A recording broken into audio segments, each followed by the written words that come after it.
श्री भगवान महावीर स्वामी जी के समय में चंपा नगरी में ऋषभदास सेठ और उनकी पत्नी अरहमदासी को सुदर्शन नामक पुत्र हुआ। वह सुंदर और गुणों से भरपूर था। युवा अवस्था में उसकी सुंदरता और बढ़ गई। अनेक युवती उस पर मोहासक्त हो जाती थी, लेकिन सुदर्शन एक चारित्रवान व्यक्ति था, कभी मर्यादा से बाहर नहीं जाता। सुदर्शन का एक कपिल नाम का मित्र था। दोनों में घनिष्ठ मित्रता थी।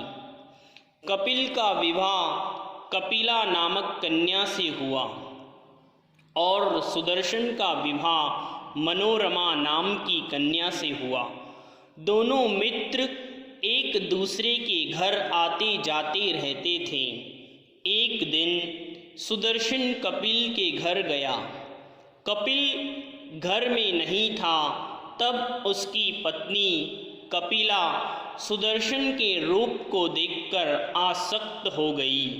उसने अपनी इच्छा पूर्ति करने सुदर्शन से कहा, लेकिन सुदर्शन ऐसी स्थिति से बचने के लिए अपने आप को नपुंसक बता के वहाँ से भाग गया। कुछ दिन बाद बसंत ऋतु में उत्सव मनाने राजा दधिवाहन अपनी रानी अभया और प्रजाजन के साथ उपवन गए। वहाँ रानी ने सुदर्शन की पत्नी और उसके 5 पुत्रों को देखकर खूब प्रशंसा की। तब कपिला ने कहा कि सुदर्शन के पुत्र नहीं हैं, क्योंकि वह तो नपुंसक है। तब रानी ने कहा, तुम भोली हो, अब देखना मैं तुम्हें कैसे सुदर्शन को अपने जाल में फंसाती हूँ। रानी ने योजना बनाई और अपने दूती को कहा, तुम किसी भी तरह मना के सुदर्शन को यहाँ ले आओ। दूती ने अनेक प्रयत्न किए, लेकिन सुदर्शन को अपने चारित्र से हिला ना सकी। एक दिन सुदर्शन सेठ पौषध में ध्यान में लीन बैठे थे। उस समय दूती उन्हें उठाकर राजमहल में ले गई। वहाँ रानी ने अपनी मनोकामना पूर्ण करने को अनेकों प्रयत्न किए, लेकिन सुदर्शन को कोई असर नहीं हुआ। बल्कि सुदर्शन ने रानी को शील व्रत समझाया, लेकिन रानी पर उसका असर न हुआ। रानी ने अपने शरीर पर अपने नाखूनों से निशान कर दिए।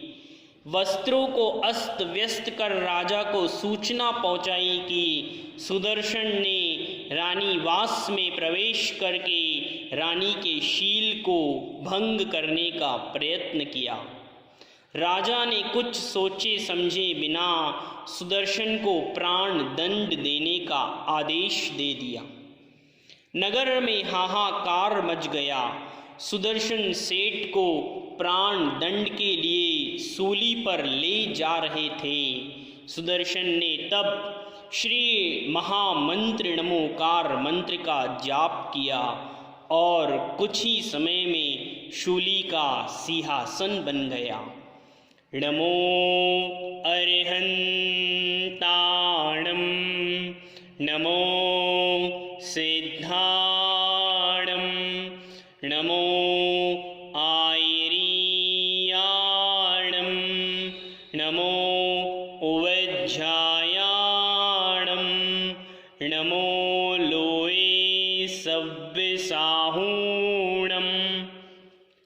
सब लोग देखते ही रह गए। सुदर्शन सेठ की निर्दोषता प्रकट हो गई। राजा वहाँ से आए, पूरी बात जान ली। उन्होंने सुदर्शन से क्षमा याचना की, उन्हें नगर सेठ के पद पर विभूषित किया। जब रानी अभया और कपिला को दंड देने लगे, तब सुदर्शन सेठ ने क्षमा प्रदान करवाई। इस प्रकार महामंत्र नमोकार के प्रभाव से शूली सिंहासन बन गई और घर घर में नमोकार महामंत्र की महिमा फैल गई। हमें हमेशा इस महामंत्र को स्मरण में रखना चाहिए। यह महामंत्र हमारे लिए अनादि अनिधन महामंत्र है। इसका प्रतिदिन नहीं हो सके तो कम से कम 9 बार तो अवश्य जाप करना चाहिए।